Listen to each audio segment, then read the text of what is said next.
Defend the keep. Is it worth a buy? Let's read the words of the developer. Defend the Keep, a fast-paced action strategy game with fireballs and towers. Defend your villages against waves of hogs, ogres and insects. Yes guys, it's a tower defense game. I haven't done a tower defense game for a long time on Worth a Buy, and I've got two coming for you this week.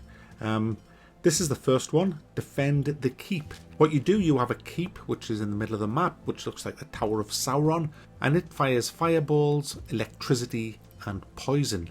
They're all on a cooldown. The poison is in a tank of poison. When you fire it all out, it starts to slowly replenish over time. It's just to stop you having an unlimited supply of them all. You also have two towers, a cannon tower and a hammer tower, and you can build walls. You also have a marketplace and a couple of other little things that you can put down, a couple of traps and stuff. The marketplace generates money over time, which you use to buy more towers. The walls that you can build around your city can be upgraded, as can your towers, through a perk system as you progress through the game. Also, your powers of the tower can also be upgraded as well. Now, the AI is very special in this game.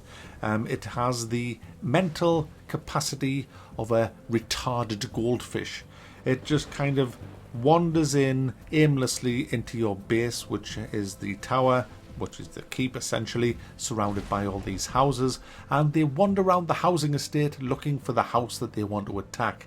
They don't just go for the nearest house. No, these are very, very particular in the houses that they want to attack. They just wander around aimlessly until they find the house they want to attack. They're like a postman with Alzheimer's who just can't remember which house he's supposed to be going to. It's quite comical to watch.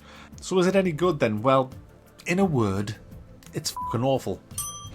That was 3 words. Oh, who cares? You see, guys, when I first started playing this game, I was quickly trying to surround me base with walls and have the walls all spiky, and I was like, oh shit, they're coming to get us. Build a wall. We're going to build a wall and we're going to keep them out. We're going to build a wall. Mac, don't go there, Mac. Stop it, please. You just build a wall, guys. I wanted to build a wall, but we don't have the money because the bastards won't fucking give. But then I realised, guys, that you don't need a wall. John, don't need the wall, John. Don't need a wall. We don't need a wall. All you need is poison. Yes. You see, guys, the poison that you fire out of your Tower of Sauron, you keep, it forms a tiny little puddle on the ground, and anybody that runs through it gets damage over time. All the time that they're in that puddle, they get damaged. So you slow the game down, look at the trajectory of the enemies, and then fire a poison puddle in their path. And then another one, then another one, then another, and it's unbelievably, awfully monotonous to do this. But in a short while, you will be able to upgrade your poison. Yes. And what you select is sticky poison, which means that when they run through a puddle, the poison sticks to them and constantly damages them over time. Now it stacks as well. So a couple of puddles, poison sticks, they're in big trouble. But then it gets better, guys, because your next upgrade, you can create contamination of the poison. And what that does is, every time somebody takes damage off poison, it creates another puddle where they're standing. And it stacks, remember, guys. So you hit somebody once with poison, they're running around creating a trail of puddles. So you can imagine when they finally get to the destination where they're going to attack and they're standing still, you have an everlasting supply of puddles spawning under their feet, which kills them in seconds. And the final upgrade, guys, is it slows them right down when they get infected by poison.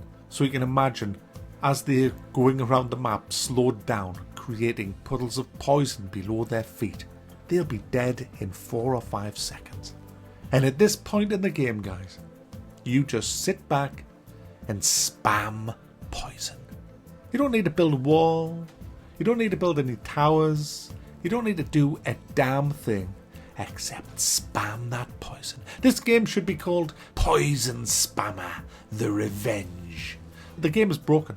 I put this on the maximum difficulty and pissed through the game, pretty much 100%ing every level. Killed the queen, the big boss at the end, who is just a bunch of tentacles that comes out the ground. Had to spam them with poison, and she died. Game over. Well done. But do you want to know something even worse, guys? Even if the developer fixed the broken balance of this game, it would still be a rancid pile of shit.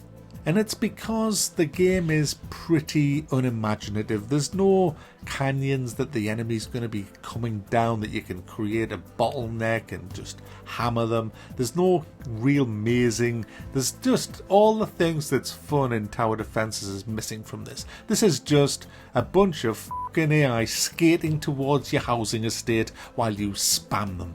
And I know it's only a $5, but do you realise what you can get off old Meg for a $5? I mean, you gotta prioritise your $5s. So there you go, guys. Poison Spammer the Revenge. It's not worth a buy. It's not even worth putting up scores for.